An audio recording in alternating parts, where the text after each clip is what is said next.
В эфире программа «Актуальное интервью». С вами Марфирина Алексеева. Здравствуйте. В этом году исполняется 100 лет детской педиатрической службе Якутии. И сегодня мы поговорим о том, как все начиналось и как работает одно из старейших лечебных учреждений на Дальнем Востоке – детская инфекционная клиническая больница сегодня. Гостья студии Ольга Степанова, заместитель главного врача больницы. Ольга Сергеевна, здравствуйте. Здравствуйте. С чего начиналась история больницы? Детская инфекционная клиническая больница действительно самое старейшее лечебное заведение. Открылась она, самостоятельно начала функционировать в годы Великой Отечественной войны с марта 1942 года. Это, конечно, было сложное время. Свирепствовали такие заболевания, как дифтерия, дизентерия, брюшной тиф, корь, коклюш, многие другие инфекции. Больница изначально была на 30 коек. Далее коечный фонд был увеличен до 70. Ежегодно поступало около 1000-1100 детишек. Конечно, была острая нехватка медикаментов, кадров, соответственно, летальность была, конечно, на высоком уровне, это 30-40%. Далее больница кочевала из здания в здание, и в 2004 году наша больница переехала в реконструированное здание Республиканской детской больницы, где находится по сей день. А сколько сегодня отделений в больнице и какие заболевания чаще всего встречаются? На данный момент больница функционирует на 145 коек. Детки поступают от 0 до 17 лет. И у нас 8 отделений. То есть это приемно-диагностическое, приемно-консультативное отделение, куда поступают дети по направлению участковых педиатров, то есть поликлиник, по станции скорой медицинской помощи и по линии санавиации. Конечно, есть часть деток, которые приходят по самообращению родителей. Это в корне неверно, поскольку родители, конечно, подвергают своих малышей риску заражения. Изначально родитель должен вызвать участкового педиатра, либо, если это экстренный вызов, конечно, скорую медицинскую помощь. Врач первичного звена определит просто, какая патология у ребенка, и, соответственно, повезет либо к нам, направит, либо это будет педиатрический центр. Также у нас есть отделение воздушно-капельных инфекций, первое и второе. Делятся они соразмерно возрасту, то есть от 0 до 2 лет и от 2 лет и старше. Преимущественно там лежат детки с пневмониями, с бронхитами с тяжелым течением, с танзелитами тоже с большой интоксикацией. Есть бактериально-диагностических инфекций отделение. В этом отделении преимущественно лежат дети с острыми кишечными инфекциями и с менингитами, менингоэнцефалитами. Конечно же, есть отделение реанимации, где лежат детки с крайне тяжелой степенью патологии. Клинико-диагностическая лаборатория у нас есть собственная и отделение диагностики и сервиса.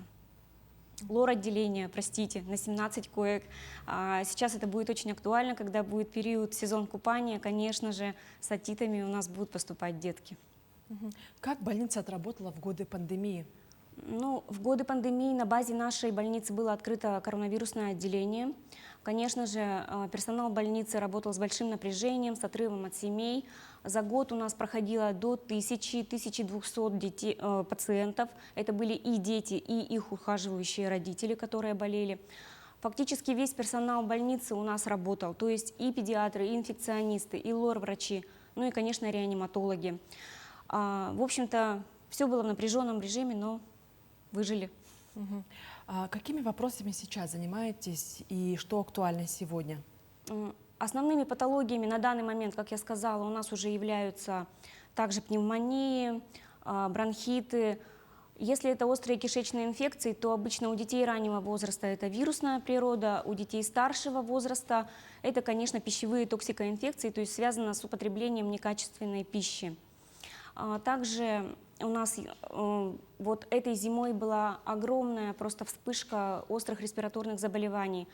Стационар работал фактически на 200 детей. У нас лежало 200 детей и плюс их ухаживающих. Около 300-350 человек лежало на 145 коек. Было очень сложно, конечно. И весной вот мы пережили вспышку кори. Боюсь громко говорить, но цифры пошли на спад, заболевание пошло на спад, сейчас фиксируются единичные случаи. Это, конечно, связано с плохой вакцинацией населения. Как общаетесь с коллегами районных больниц? Как-то какие-то взаимодействия, форумы, возможно? Да, конечно, мы очень тесно сотрудничаем и с районными больницами, и с больницами первичного звена, то есть поликлиниками. С районными больницами мы работаем посредством РКЦ, то есть это Республиканский клинический центр. Мы являемся его звеном с 2016 года. Значит, доктора районных больниц, они выходят на нас сначала по телефону, либо сразу посредством телемедицинских технологий, и мы консультируем их. Есть возможность посмотреть детей по видеосвязи, оценить, то есть статус объективный, увидеть весь спектр анализов, который произведен, скорректировать лечение. И если есть такая необходимость, мы забираем ребенка на себя посредством медицины катастроф.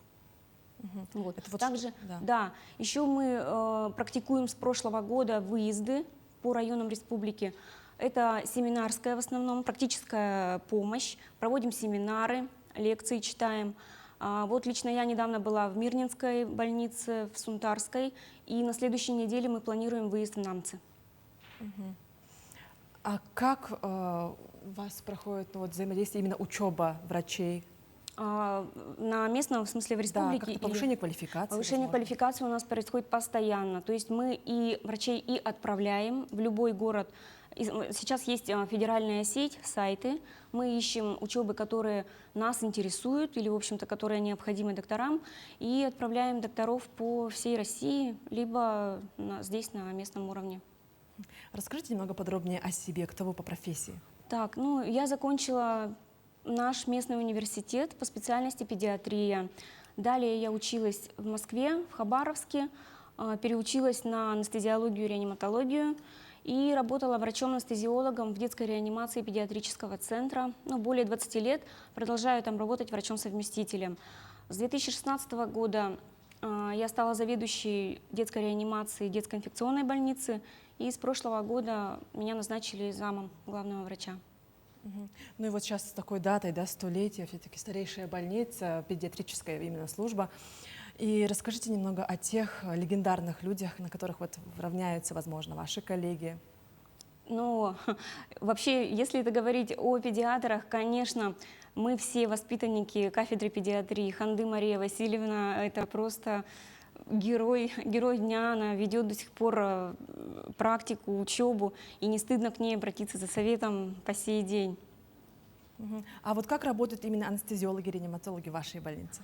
Ну, анестезиологи, реаниматологи и моей больницы, и вы знаете, наверное, всех других больниц работают в огромном напряжении, в огромной перегрузке, поскольку молодые специалисты сейчас не хотят идти работать в реанимацию. Нужны огромные знания физиологии всего организма, хорошая стрессоустойчивость, ну и готовность взять ответственность за жизнь малыша. Какие-то, возможно, у вас планы есть, какие-то масштабные? Ну, вообще актуально для нас, то, как я сказала, мы работаем в здании, которое не типовое, не соответствует санитарным нормам, поэтому мы с огромным нетерпением ждем строительства новой республиканской инфекционной больницы на 245 коек. Проект уже, в общем-то, готов. А когда планируется ввод и вообще вот какая-то помощь оказывается вам? Конечно, нас поддерживает министерство и правительство, и начало строительства должно вроде бы быть в 2025 году. Насколько будет у нас, начнем, вы сказали, 250 мест, да, будет? 245 коек. Это сейчас? Сейчас у нас 145. Ага. Да, строительство новой больницы планируется на 245. Да. Ну что ж, ваши пожелания коллегам-педиатрам накануне праздника? Ну, уважаемые мои коллеги, дорогие мои врачи, я поздравляю вас с наступающим Днем педиатра, с наступающим Днем медика. Думаю, что вы, как и я, не пожалели о выборе специальности. Эта специальность, в общем-то, самая надежная, самая дисциплинированная, самая достойная. Но я желаю вам крепкого здоровья, неиссякаемого запаса душевных сил и счастливых, здоровых ребятишек в награду за наш труд. И вот стало интересно, а как будет организовано именно празднование? Какие-то масштабные, большие мероприятия? Конечно, это будет огромная конференция с привлечением докторов, профессоров всей России. Это будет не однодневная конференция. Будут выезды также в районы. Мы будем приглашать из районов на себя. Ну и, соответственно, празднование и чествование врачей. Спасибо. Ну и я вас тоже от себя поздравлю с такой огромной знаменательной датой. Спасибо, что уделили время и ответили на наши актуальные вопросы. Спасибо. Ну а я напомню, что в эфире была программа «Актуальное интервью». Оставайтесь с нами.